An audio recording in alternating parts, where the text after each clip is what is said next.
नमस्कार, मैं हूं यश खुराना। स्वागत है आपका आपका डॉक्टर कार्यक्रम में।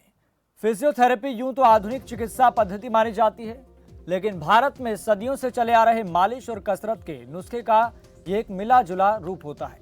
मानसिक तनाव, घुटनों, पीठ या कमर में दर्द जैसे कई रोगों से बचने या निपटने के लिए बिना दवा खाए या चीरा लगवाए फिजियोथेरेपी एक असरदार तरीका है। इस बात में कितना दम है, इस पर हम चर्चा करेंगे। लेकिन यह भी सच है कि मौजूदा समय में अधिकांश लोग दवाइयों के झंझट से बचने के लिए फिजियोथेरेपी की ओर रुख कर रहे हैं, क्योंकि यह न केवल कम खर्चीला होता है बल्कि इसके दुष्प्रभाव की आशंका न के बराबर होती है। और इसलिए आज हम फिजियोथेरेपी से जुड़े तमाम सवालों को लेकर, तमाम पहलुओं को लेकर चर्चा करेंगे। आप शुरुआत में ही समझ गए होंगे कि आज का विषय बहुत अहम है। यह हर उम्र के लोगों के लिए फायदेमंद हो सकता है, लेकिन ये बात हमें ध्यान रखनी होगी कि आज के बदलते दौर में, बदलती परिस्थितियों में खान पान हर किसी का बदल गया है। और यही कारण है कि आज इंसान तरह तरह की बीमारियों से घिरना शुरू हो गया है। और सबसे ज्यादा हैरानी की बात तो इसमें यह है कि ये समस्याएं युवाओं में अब ज्यादा देखने को मिल रही है। अब ऐसे में अब सवाल बहुत बड़ा है कि अब क्या किया जाए। इसलिए आज हम इसके समाधान को लेकर चर्चा करेंगे ताकि आप तक सही और सटीक जानकारी पहुंच सके। इस विषय पर हमारे साथ बात करने के लिए होंगे फिजियोथेरेपिस्ट डॉक्टर आर.के. मुदगिल। इसके साथ ही दर्शकों को भी एक अहम जानकारी बता देते हैं। अगर आपको भी इस विषय से जुड़ा कोई सवाल पूछना है तो आप हमें कॉल कर सकते हैं, सलाह ले सकते हैं, परामर्श ले सकते हैं। लगातार आपकी टीवी स्क्रीन पर नंबर फ्लैश होते रहेंगे। तो बड़ी जानकारी आपको बता दें, यहां पर अगर आपको भी फिजियोथेरेपी से जुड़ा कोई सवाल पूछना है, कोई सवाल आपके जहन में घूम रहा है, पीठ के दर्द से जुड़ा, सूजन से जुड़ा, मांसपेशियों में खिंचाव से जुड़ा हुआ या फिर किस भी समस्याओं से जुड़ा हुआ, तो लगातार आपकी टीवी स्क्रीन पर नंबर फ्लैश होते रहेंगे। आप हमें तुरंत कॉल कीजिए, सलाह ले सकते हैं, परामर्श ले सकते हैं। हमारे साथ मशहूर फिजियोथेरेपिस्ट डॉक्टर आर.के. मुदगिल जुड़ेंगे। तो लगातार आपकी टीवी स्क्रीन पर नंबर फ्लैश हो रहे हैं। फिजियोथेरेपी से जुड़े आपके जहन में कोई भी सवाल आता है तो आप तुरंत कॉल कीजिए। चलो अब कार्यक्रम का सिलसिला आगे बढ़ाते हैं। आपको बता दें कि हमारे साथ फिजियोथेरेपिस्ट डॉक्टर आर.के. मुदगिल जुड़ गए हैं। Doctor R K. मुदगिल, आपका बहुत बहुत स्वागत है खबरफास्ट पर। नमस्कार सर। Doctor R K. मुदगिल, हम कार्यक्रम का सिलसिला आगे बढ़ाएं इससे पहले मैं चाहता कि आप दर्शकों को एक अहम जानकारी बता दें कि फिजियोथेरेपी में आखिरकार कौन कौन सी फील्ड होती है, कौन कौन सी समस्याओं का निपटारा हो सकता है, ताकि उनको भी एक आसानी हो सके, वो आराम से कॉल करके पूछ सकें। सर, सबसे पहले तो मैं आपके तमाम दर्शकों को नमस्कार कहना चाहूँगा और उसके बाद मैं ये चीज़ यहाँ बताना चाहूँगा कि फिजियोथेरेपी अपने आप में एक बहुत ही विस्तृत क्षेत्र है, जिसमें ऑर्थो, न्यूरो, ठीक है, और गेरियाट्रिक, पीडियाट्रिक, गायनाकोलॉजिकल, बहुत सारी दिक्कतों का इसमें, स्पोर्ट्स इंजरीज, इसमें काफी सारी चीजें हम कवर करते हैं। समावेश होता है बहुत सारी चीजों का। और क्या बहुत सारी दिक्कतें हैं। जैसे अभी आपने अपना जब ये शुरू किया इंटरव्यू तो आपने बात रखी थी कि एक मालिश से लेकर और यहाँ तक का ये एक रूप है, तो मैं यहाँ एक चीज थोड़ा सा क्लैरिफाई करना चाहूंगा। आज भी बहुत सारी सोच जो लोगों की है, क्योंकि फिजियोथेरेपी को लेकर अवेयरनेस अभी एट प्रेजेंट इंडिया में उस स्तर पर नहीं है, उस स्तर पर जागरूकता नहीं है लोगों को। इसलिए मैंने आपसे कहा कि आप लोगों को बताइए क्या इसका कोई स्पेसिफिक एरिया भी होता है, क्या स्पेसिफिक फील्ड होता है, ताकि लोग आसानी से कॉल कर सके, समझ सके कि आखिरकार है क्या चीज।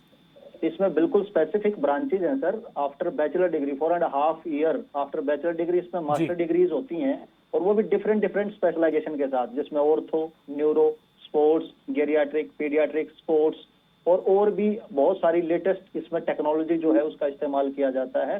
जैसा आपने कहा, बिल्कुल सही। तमाम दिक्कतों का इलाज दवाइयों रहित तरीके के साथ, मात्र एक्सरसाइज से और कुछ एक इलेक्ट्रिकल मॉडलिटीज की मदद से।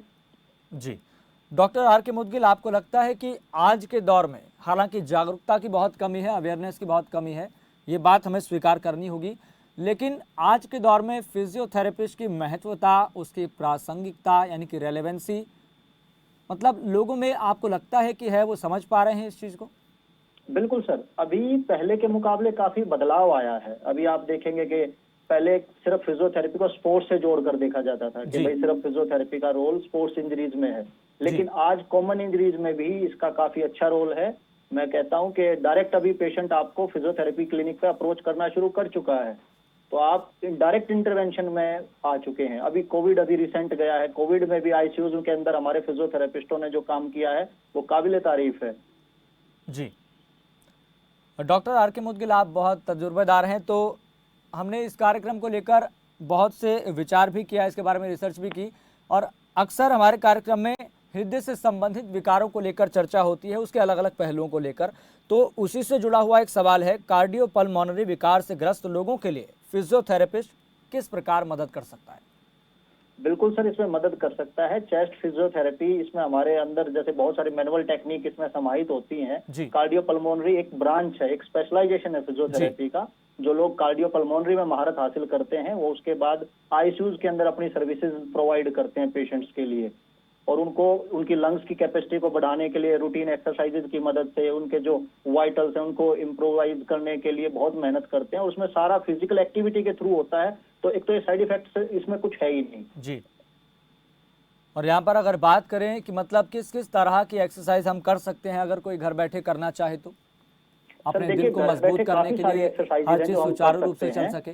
बहुत सारी जनरल एक्सरसाइजेज हैं। जैसे अगर मैं एक एग्जांपल से समझाऊं, जो पहले हमारे ग्रामीण परिवेश में स्कूलों में होते थे पीटी और एक्टिविटी की जो क्लासेज होती थी, आजकल आप देखेंगे कि स्कूलों में ग्राउंड ही नहीं बचे हैं। स्कूलों में ग्राउंड नहीं बचे तो इस तरह की एक्टिविटी भी नहीं बची है। तो कुछ एक रूटीन एक्सरसाइजेज हर एक बॉडी पार्ट के लिए बनाई गई हैं, की जा सकती हैं, बशर्ते यहाँ ये समझने की जरूरत है कि आप उसको करने के लिए कैपेबल हैं कि नहीं है, और वो आपके लिए एडवाइजेबल है कि नहीं है।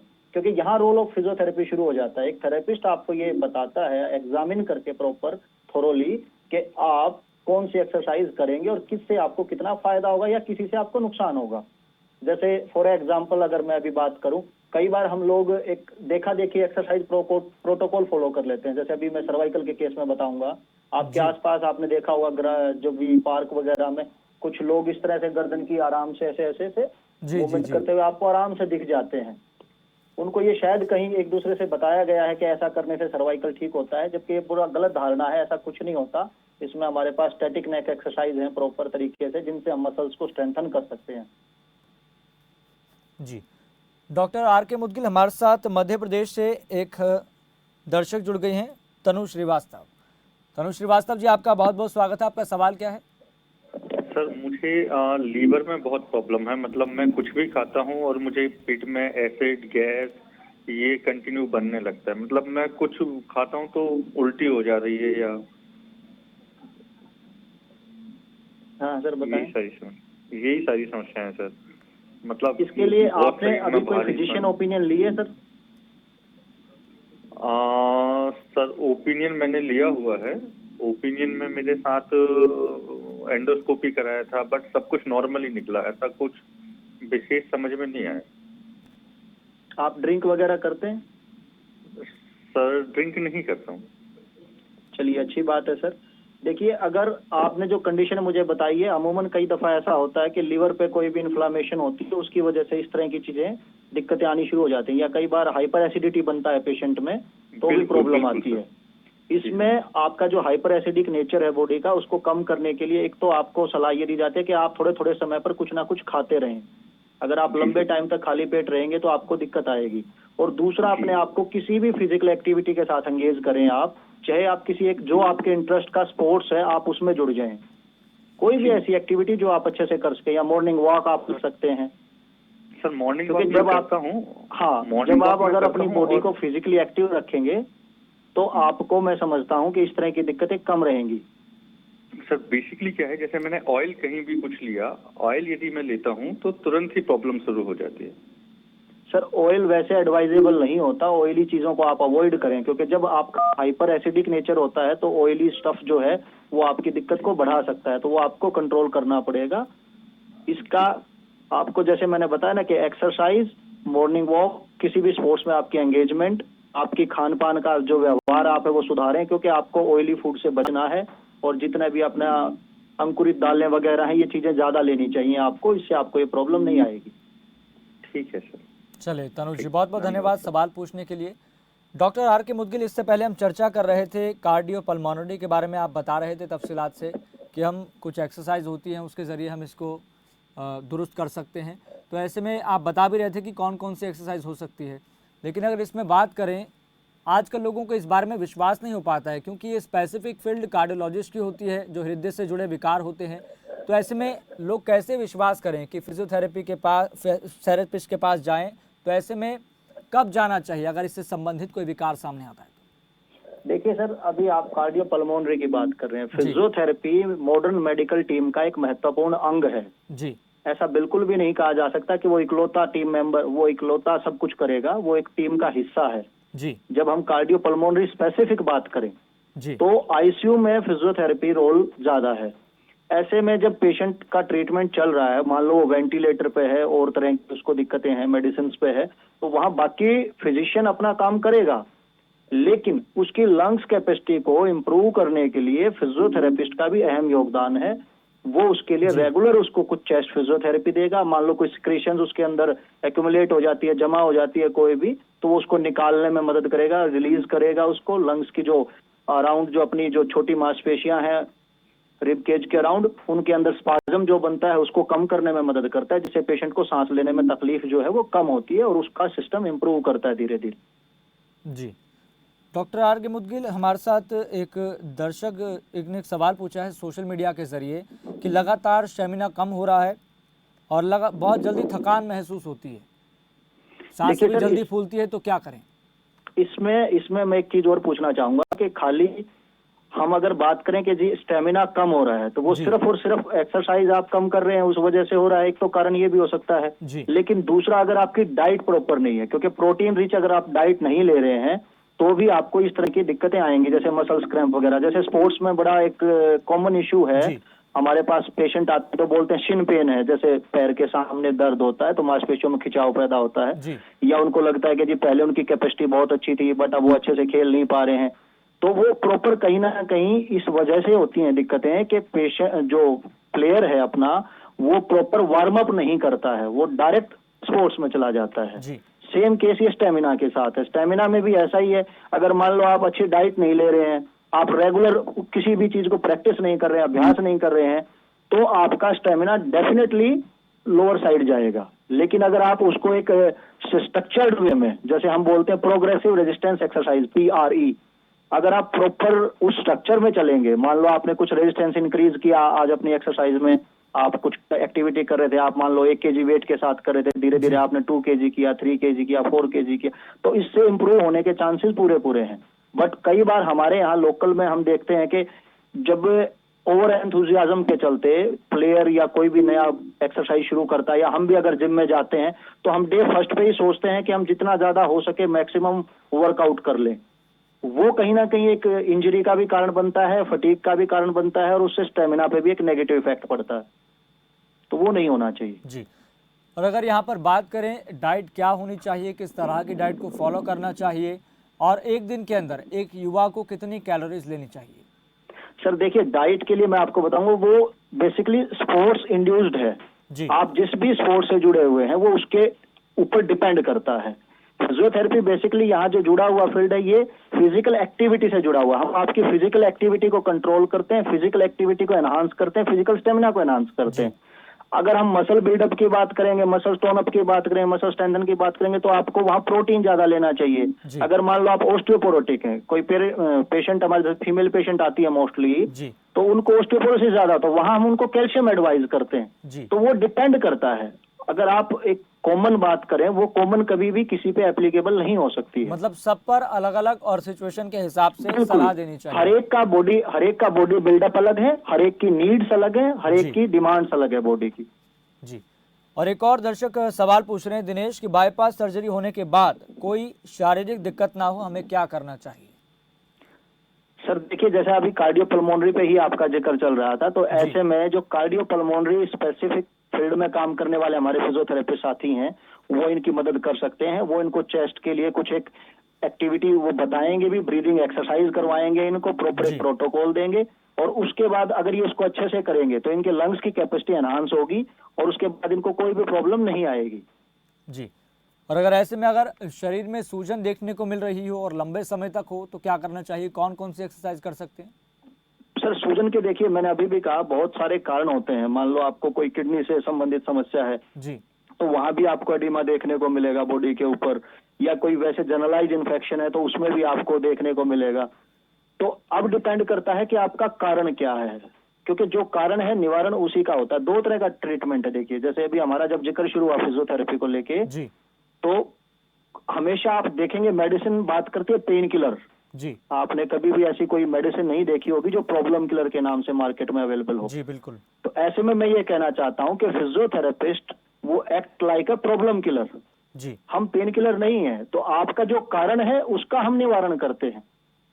अब वो डिपेंड करता है सूजन की वजह क्या, जैसे रूमेटॉइड अर्थराइटिस, गठिया बाव जिसको हम जी। बोलते हैं आम भाषा में। अब गठिया बाव में भी जोड़ों पे सूजन आएगी आएगी। जी तो ऐसे में हम क्या करेंगे, उंगलियों में टेढ़ापन आएगा, अकड़न आएगी, सूजन आएगी।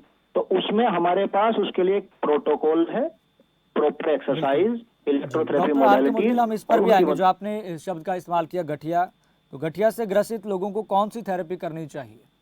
सर, गठिया में फिजियोथेरेपी बहुत कारगर है। इसमें ऐसा देखिए, मैंने कहा हम टीम का हिस्सा हैं। जी गठिया बाव में कुछ मेडिसिन ऐसी हैं जो आपको कंपलसरी हैं, वो आपको लेनी चाहिए, वो आपका फिजिशियन आपको एडवाइस करेगा। जी उसके लिए रूमेटोलॉजिस्ट बाकायदा स्पेसिफाइड डॉक्टर्स होते हैं इस चीज के लिए। जी और साथ ही साथ जो फिजियोथेरेपी के डॉक्टर हैं वो आपकी जॉइंट में कॉन्ट्रैक्चर जो डेवलप होते हैं, जो मसल्स आपकी वीक होनी शुरू हो जाती हैं, जो जॉइंट्स आपके फ्रेजाइल होने शुरू हो जाते हैं, तो ऐसी तमाम दिक्कतों को समाधान करने के लिए हम वहाँ एक्सरसाइज करवाते हैं। हमारे पास इलेक्ट्रोथेरेपी में जैसे मोडेलिटीज होती हैं अलग अलग, जैसे SWD हो गया, IFT हो गया, इस तरह की मशीनें होती हैं काफी। तो उनकी मदद से हम पेशेंट को काफी हद तक जो उसके इन्फ्लामेटरी चेंजेस आने शुरू होते हैं बॉडी में, उसको कम करते हैं।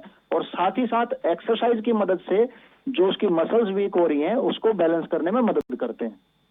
जी। एक दर्शक ने सवाल पूछा है सोशल मीडिया के जरिए कि हाथों में अकड़न आ रही है, उंगलियों में अकड़न आ रही है, तो गठिया की समस्या बता रहे हैं डॉक्टर। तो ऐसे में कौन सी एक्सरसाइज है जो घर बैठकर हम कर सकते हैं? देखिए, बिल्कुल सर, सबसे पहले गठिया का जो प्राइमा फेसिया लक्षण देखने को मिलता है वो छोटे जॉइंट्स पे ही मिलता है। जो हमारे IP जॉइंट्स होते हैं, जो हमारी उंगलियां हैं, ये छोटे जोड़ हैं, इन्हीं में सबसे ज्यादा पेशेंट को अकड़न महसूस करता है। जी अब इसके लिए जैसा मैंने बताया कि उनको पहले एक फिजिशियन से ओपिनियन, प्रॉपर मेडिकेशन इसके लिए। अब आती है फिजियोथेरेपी की बात। जी अगर इनका अकड़न ज्यादा है तो इनको अपने नजदीकी फिजियोथेरेपिस्ट से संपर्क करना चाहिए, वो इसको प्रॉपर मोडेलिटी से लुक आफ्टर करेगा। जी अब पूछते हैं कि नहीं जी, घर पे हम घरेलू के तौर पे क्या करें? तो आप एक सबसे आसान काम है जो कर सकते हैं, वो ये है कि आप अपनी किसी भी मूवमेंट को रोके ना। जी पेन के चलते आप मूवमेंट को ना रोकें। अमूमन पेशेंट गलती क्या करता है, पेन होता है तो वो मूवमेंट को रोक लेता है। बिल्कुल। इसमें मूवमेंट नहीं रोकना है, आपको पूरा मूवमेंट करके रखना है। और आप घर पे सिंपल कोई गर्म पानी की सिकाई भी कर सकते हो, ठीक है, उसमें थोड़ा नमक भी डाला जा सकता है। तो वो गर्म सिकाई प्लस जनरल मूवमेंट्स, ये आपको फायदा करेगी। जी। और अगर बात करें यहाँ पर अल्जाइमर और ऑस्टियोपोरोसिस के लिए फिजियोथेरेपी किस तरह काम करती है? सर, ऑस्टियोपोरोसिस जैसे बेसिकली क्या होता है, जब भी बोन्स वीक होती हैं उसको हम ऑस्टियोपोरोसिस बोलते हैं। और हमारे भारत देश में जो है महिलाएं सबसे ज्यादा इससे परेशान होती हैं। कुछ हमारा खान पान कुछ इस तरह का अब नहीं रहा है, उसका भी इफेक्ट आया है बॉडी के ऊपर। तो ऑस्टियोपोरोसिस में हमारे पास सबसे अच्छी बात यह है कि एक तो कैल्शियम रिच डाइट हमें पेशेंट को देनी चाहिए, और दूसरा एक्सरसाइज रेगुलर की जानी चाहिए। कुछ एक जनरल एक्सरसाइजेज भी होती हैं जिसको आप रूटीन में कर सकते हैं। उनको करने से मसल्स की टोन बढ़ती है, मसल की स्ट्रेंथ बढ़ती है, और बॉडी का ओवरऑल ब्लड सर्कुलेशन बढ़ता है। जब ब्लड सर्कुलेशन बढ़ता है तो बोन्स की स्ट्रेंथ भी एनहांस होती है। इसमें मशरूम, जो अगर आप कहें फूड में जो अपना आती है मशरूम, वो आप ले सकते हो। मशरूम में विटामिन D का लेवल जो है ज्यादा होता है, तो उसका बड़ा फायदा रहता है। जी। डॉक्टर आर के मुद्गिल, हमारे साथ एक दर्शक जुड़ गए हैं दिल्ली से, विजय कुमार। विजय कुमार जी, आपका बहुत बहुत स्वागत है। आपका सवाल क्या है? हेलो जी विजय कुमार जी, हम आपकी आवाज़ सुन पा रहे हैं, आप सवाल पूछिए। सर, मेरे घुटने खत्म हो गया, मैं चल नहीं सकता। विजय कुमार जी, आपकी आवाज़ ठीक ढंग से नहीं आ रही है, आप दोबारा से सवाल दोहराइए। बता रहा हूँ, मेरे घुटने बिल्कुल खत्म हो गए हैं। घुटने खत्म हो गए हैं? हाँ जी। जी, आपकी उम्र क्या है विजय जी? हाँ जी, आपकी उम्र क्या है? मेरी उम्र है 22। और ये समस्या आपको कब से है? हो गए 6 महीने, उसके बाद बिल्कुल सही था। जी, डॉक्टर आर के मुद्गिल, आपने उनका सवाल सुना? एज में नहीं सुन पाया बेसिकली, लेकिन उन्होंने विजय कुमार जी, आप दोबारा से अपनी उम्र बता पाएंगे? आप दोबारा से अपनी 72 उम्र बता दीजिए। 72 साहब, 72। 72 जी। हाँ विजय कुमार जी, एक्चुअली प्रॉब्लम ये है कि जो आपके घुटनों में दिक्कत है इसको ओस्टियोआर्थराइटिस नी बोला जाता है, घुटनों का घिसना। आपने बड़ा ही अच्छा सवाल पूछा है और मैं चाहता हूं कि इस चैनल के माध्यम से सबको पता भी चले। घुटनों का घिसना जो है वैसे तो एज रिलेटेड इशू है, एक डिजनरेटिव डिसऑर्डर है। जब आपकी उम्र बढ़ेगी तो आपकी कार्टिलेज जो है इरोड होना शुरू हो जाती है और जॉइंट्स आपस में रगड़ खा के घिसना शुरू कर देते हैं और उसी वजह से फिर आपको पेन होता है, इन्फ्लामेशन बढ़ती है और बाकी चीजें दिक्कत करती हैं। इसमें सबसे अच्छी बात यह है सर, देखिए जो भी दर्शक मुझे सुन रहे हैं, घुटनों का दर्द एक आम समस्या है, बहुत सारे लोग इससे परेशान हैं। अब जरूरत यह है कि आप दो ऑप्शन है आपके पास, या तो पूरी तरह से घिसने का इंतजार करें उसके बाद नी रिप्लेसमेंट की तरफ जाएं, या आप ग्रेड 1 ओस्टियोआर्थराइटिस शुरुआत में जब आपको लक्षण आने शुरू होते हैं आप किसी अच्छे फिजियोथेरेपिस्ट से मिलें। उसमें सिंपल कुछ एक एक्सरसाइज होती हैं, क्वाड्रिसेप्स स्ट्रेंथनिंग एक्सरसाइज है, हैमस्ट्रिंग स्ट्रेंथनिंग एक्सरसाइज है, तो उनकी मदद से। अभी देखिए दो चीजें हैं इसमें, आप समझें, एक तो हड्डी है जो जॉइंट आपस में रगड़ खा रहा है। अगर आप देखेंगे तो मेरे पास ये एक मॉडल भी है, ये घुटने का मॉडल है बेसिकली। तो यहाँ आप देखेंगे तो एक हड्डी है, फिर नीचे दूसरी हड्डी और बीच में ये कार्टिलेज है, ये झिल्ली।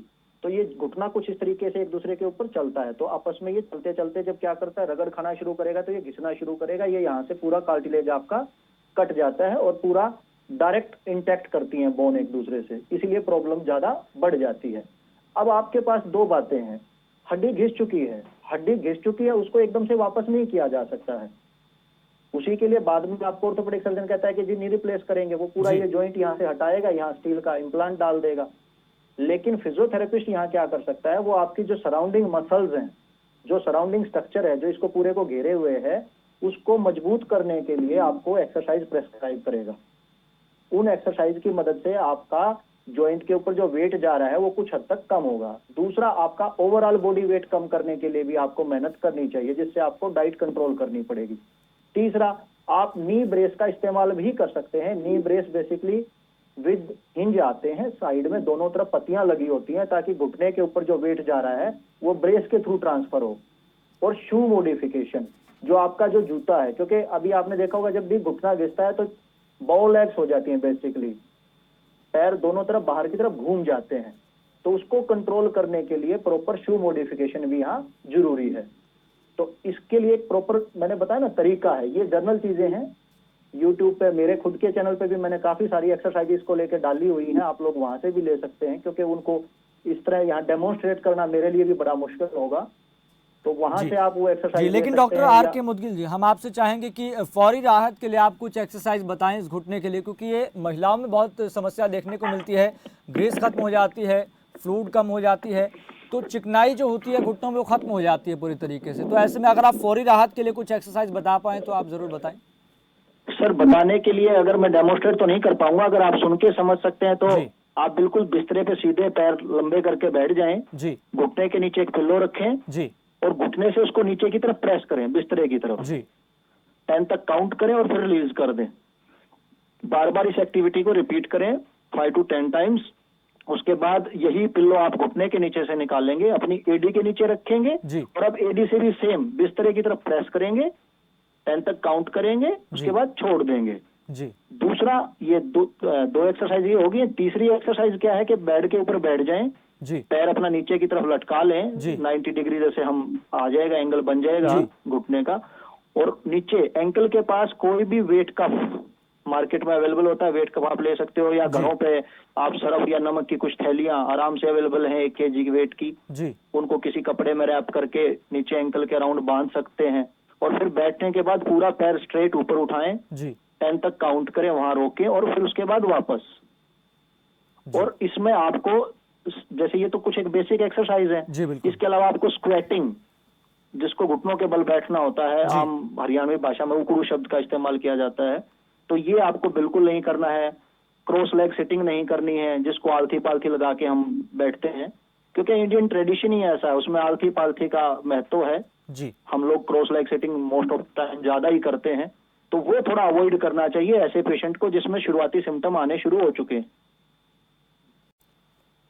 बहुत बहुत और धन्यवाद शुगर modification, आर के जैसे मैंने बताया, मुदगिल जी, उसका एक आपने महत्वपूर्ण बहुत रोल है इसमें। महत्वपूर्ण बात बताई है और ये किस किस तरीके से हम एक्सरसाइज करके इस चीज़ से हम निजात मिल सकती है फौरी तौर पर।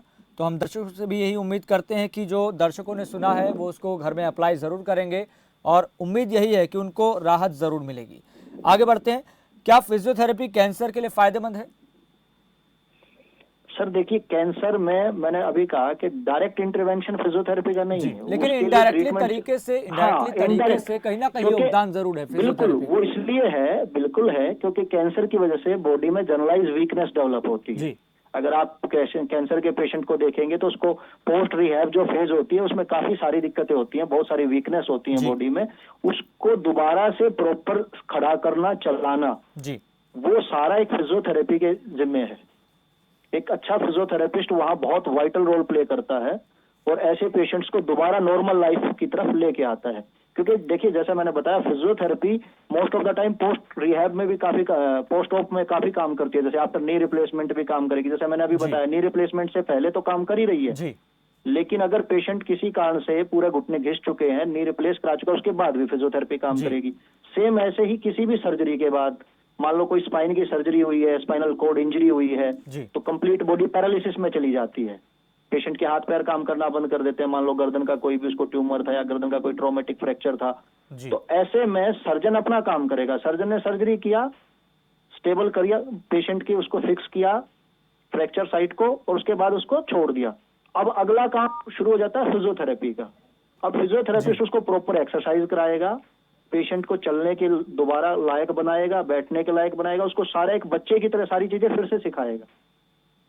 तो इसलिए फिजियोथेरेपी अपने आप में महत्वपूर्ण है। एक जी। लंबा इलाज चलता है, काफी लंबे समय तक पेशेंट के साथ जुड़ के काम करना होता है, और इसमें प्रॉपर डेडिकेशन भी चाहिए और एक मेहनत का काम है। चलिए, डॉक्टर आर के मुदगिल, बहुत बहुत धन्यवाद इस खास कार्यक्रम आपका डॉक्टर में जुड़ने के लिए। तो यहाँ पर आपको बता दें कि फिजियोथेरेपी आज के दौर में बदलती हुई पद्धति है, लेकिन बड़ी बात यहाँ पर है, लोगों में इसको लेकर अभी जागरूकता नहीं है, जागरूकता की कमी देखी जा रही है। तो ऐसे में आप भी फिजियोथेरेपिस्ट के पास जाकर कोई भी संबंधित समस्या आपको होती है तो ज़रूर आपको इसका फ़ायदा मिल सकता है। फिलहाल आपका डॉक्टर में इतना ही, मुझे दीजिए इजाज़त, देखते रहिए खबर फास्ट।